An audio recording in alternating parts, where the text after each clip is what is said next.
I'm Jay. I'm Isaac. I'm Ethan. And I'm Kelsey, and our group name is Steer Clear, and our project was Autonomous Vehicles, and this video is meant to kind of give an overview of our project. So first to start my project, we went through and compared our project steps to the engineering design cycle, where the first step is identifying the problem. And the problem that we're solving for our project with autonomous vehicles is we were trying to create an automated cruise control system, and we're comparing it to other groups. So the second step is researching the problem, which we started by going through the history of autonomous vehicles with the different levels that it could go as, where level 1 is the basic cruise control systems, where you still need your hands on the wheel, up to level 5, where there's no human interaction needed. And as of right now, we're on level 3.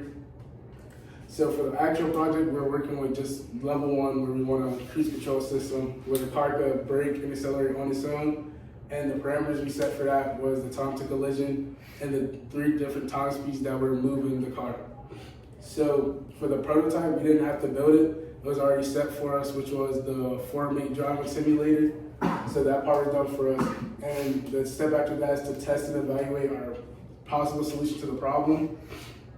So that's when we actually went to the simulator and did the drive-throughs. And if Ethan, this picture right here is from our actual simulator. And once we got our data back, we analyzed it and put it on a table with the rest of the groups. And then a part of our project was to actually evaluate it and choose which one's the most balanced, most efficient, and which one's the safest system. And then the last 2 steps kind of combined, where you communicate your results.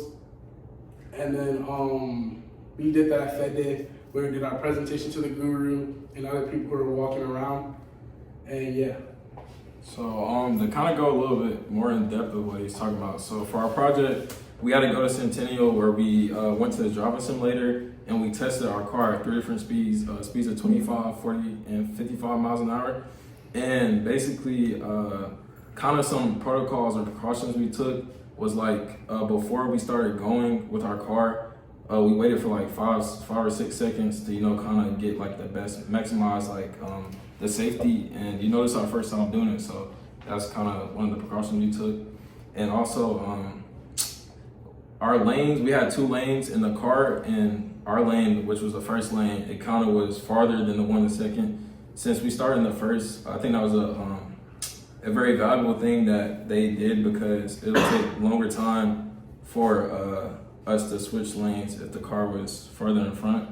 And after we did all this, she sent us our code, and we had to find the time to collision and the flow of our traffic.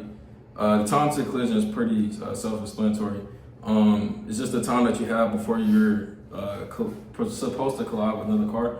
And the flow is how smoothly our traffic went, and this is how we use to find our safest, most efficient, and balanced speed. And with our results, we found that the fastest time had the best time to collision, which is kind of like weird, because you would think it would be flipped, because driving slow equals more safety most of the time. But we looked at our other groups' data from other projects, and they had the same trend, so we kind of went with it. Throughout the project, we had 3 main problems. The first one being no previous coding experience through any of us, and we had to code a lot for our project. Number 2 is our team members' schedules didn't align, and it was very challenging. And then number 3 is we didn't know we had access to a guru or an individual who works with the driving simulator, so we couldn't get it set up. To solve these problems presented to us throughout our project, our team worked well together with the mentor to finish the project in our field, and we had to learn to code on our own beforehand.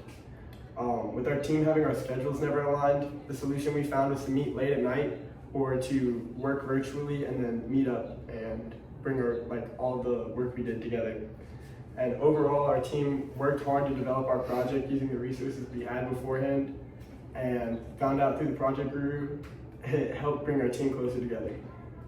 Overall, for groups that take up this Fed project next year, we heavily suggest that they work closely with a guru, because this really helped us. We were lost before we started communicating back and forth, where we met with her in person, we met with her on Zoom, and this really helped, because a lot of the video was kind of open-ended, and again, because of our lack of coding, our experience to coding, we didn't know how to just do this stuff ourselves.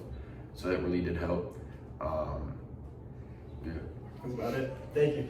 Thank you.